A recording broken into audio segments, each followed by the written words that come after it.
how to buy Solayer token. So this token came under the symbol of Liar. Now before we start, this is not financial advice.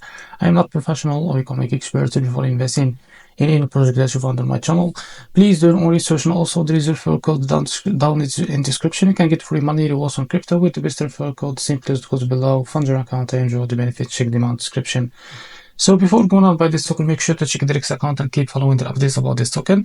As you can see, this token is available on the screener. It's created 8 hours ago and increased by 300,000% in the last 24 hours. The liquidity here unlocked by 100%. That's meaning your investment in the safe place. So to be able to buy this token is easy and simple. Just copy the token address from here. This token address is under the Solayer network. Now open your fund wallet for that. Now click on swap here. Make sure to have enough Solayer on your wallet. Now click here and paste the token address. So as you can see, this is our token. Click on it. Now type how much you want to buy. So here you will be able to see how much you receive. Now after that, select provider, for example, Jupiter.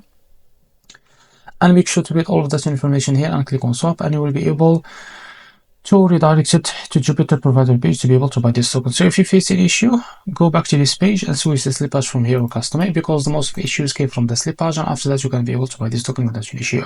So this is how to buy a Liar token. If you found this very helpful, please like and subscribe. See you next video.